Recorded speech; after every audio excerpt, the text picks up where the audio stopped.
में राशिदी साहब, जो एएमयू में हुआ या जिस तरीके के प्रदर्शन एएमयू में किए जा रहे हैं फिलिस्तीन को लेकर, उसके समर्थन में लेकर जो तस्वीरें आ रही हैं, आपको लगता है कि वो समर्थन योग्य है? इन तस्वीरों को आप देखिए। तो अगर इस तस्वीरों की बात कर रही हैं आप, तो वो उन तस्वीरों के लिए बात कर लीजिए। कल 500 बम दागे गए इसराइल के फिलिस्तीन के ऊपर, उन तस्वीरों को भी थोड़ा सा दिखा दीजिए मैडम। अगर आंकड़ा मैं आपको दिखा दूं कि 2008 से लेकर 2020 तक कितने फिलिस्तीनियों को मारा गया। 2008 में 3200 मारे गए, 9 में 7400 मारे गए, 2010 में 1659 मारे गए, 2011 में 2200 मारे गए, 2014 में 19860 फिलिस्तीनी मारे गए, 2015 में 14813 मारे गए। यानी आप इन तस्वीरों पर नहीं बोलेंगे, हुज़ैफा आमिर राशिदी जी, आप इन तस्वीरों पर नहीं बोलेंगे, आप इतिहास में चले जाएंगे, आप भविष्य में चले जाएंगे, लेकिन इन तस्वीरों की निंदा करने में आपको क्यों आप क्यों मौन हो जाते हैं? सर, मैं तो हर तस्वीर पर बात करने के लिए हूँ, मैं हर तस्वीर पर आपसे बात करूंगी, लेकिन जो सामने दिख रहा है कम से कम उस पर तो बात करिए ना सर।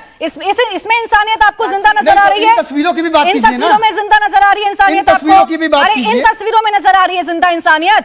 वो तस्वीरें गलत है तो क्या ये तस्वीर गलत है कि नहीं? बिल्कुल कंडेम करते हैं कि जंग से, वॉर से किसी चीज का रिजल्ट नहीं निकलेगा। बहुत देर कर दी सर कंडेम करने में, सारी बात करने के बाद आखिर में आके कंडेम कर रहे हैं। बैलेंस बात कीजिए आप, दो तरफ मैं बैलेंस बात कर रही हूँ। मैंने एक बार भी नहीं कहा कि आप जो डेटा लेकर आ रहे हैं, आप जो तस्वीरें लेकर आ रहे हैं, मैं निंदा करती हूँ।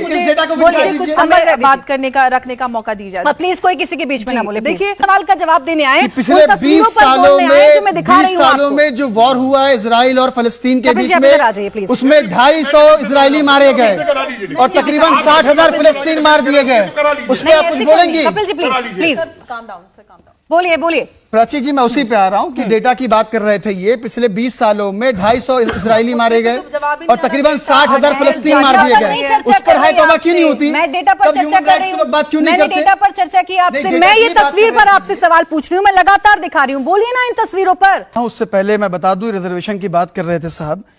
अगर रिजर्वेशन की बात है तो आर्टिकल 341 की भी बात कर लीजिए कि आर्टिकल 341 में जिस तरीके से अमेंडमेंट किया गया 1950 में, पंडित नेहरू की गवर्नमेंट ने अमेंडमेंट करके उसमें लफ्ज हिंदू जोड़ दिया।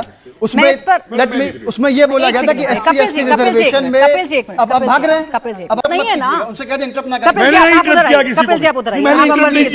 ठीक है, आप बीच में नहीं बोलेंगे, आप तस्वीरों पर मुझे जवाब दे दीजिए। आ रहा हूं, रिजर्वेशन की अगर बात हुई तो उस पर मैं अपना पॉइंट तो रख दूं कम से कम।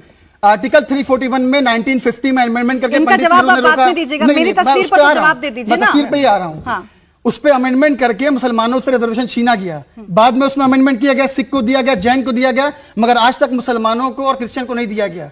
मोदी जी पसमानदा मुसलमानों की बात कर रहे हैं घूम घूम करके, तो आर्टिकल 341 से धार्मिक प्रतिबंध हटाएं। अब आइए ना तस्वीर, पसमानदा मुसलमानों को आरक्षण पर